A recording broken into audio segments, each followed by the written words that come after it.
اعوذ باللہ من الشیطان الرجیم بسم اللہ الرحمن الرحیم وبہ نستعین الم یعلم بان اللہ یری، کیا انہیں نہیں معلوم کہ اللہ دیکھ رہا ہے۔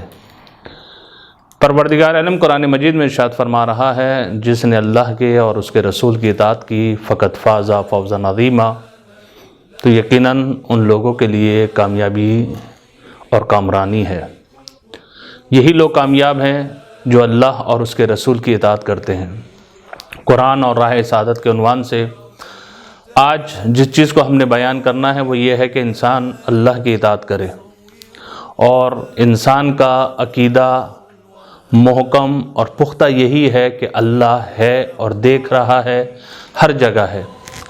اور قرآن کی آیہ کریمہ جس کو میں نے بیان کیا کہ الم یعلم بان اللہ یری، کیا انہیں نہیں معلوم کہ اللہ دیکھ رہا ہے، یقیناً سب کو معلوم ہے اللہ دیکھ رہا ہے۔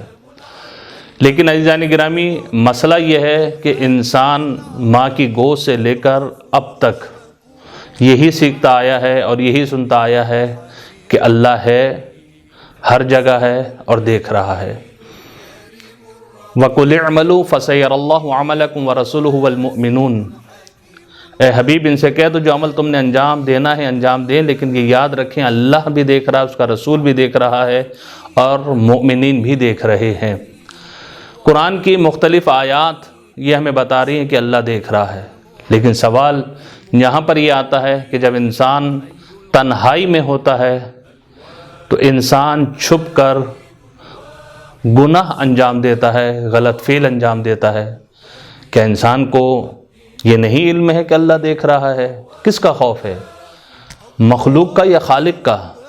تو پتہ یہ چلتا ہے کہ وہ افراد جو خاموشی کے ساتھ یا چھپ کر گناہ کر رہے ہوتے ہیں انہیں مخلوق کا خوف ہے، خالق کا خوف نہیں ہے۔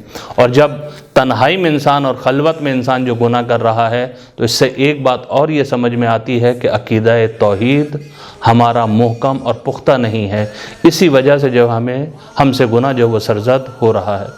ہمیں کوشش یہ کرنا چاہیے کہ جو عقیدہ اور ہمارا توحید کے اوپر ہے وہ محکم اور مضبوط ہو، اس کے لیے جو ہے ہمارے پاس جو ہے دلائل ہونے چاہیے۔ اگر ہمارے پاس دلائل موجود ہوں اور یہ یقین ہو کہ واقعاً پروردگار عالم ہر جگہ ہے، دیکھ رہا ہے، تو انسان کبھی بھی تنہائی میں گناہ نہیں کرے گا۔ خدا سے دعا کرتے ہیں کہ ہم سب کو معرفت توحیدی نصیب فرمائے۔ والسلام علیکم ورحمۃ اللہ وبرکاتہ۔ وسلم عدد معلوماتك ومداد كلماتك، كلما ذكرك ذاكرون وغفل عن غافلون.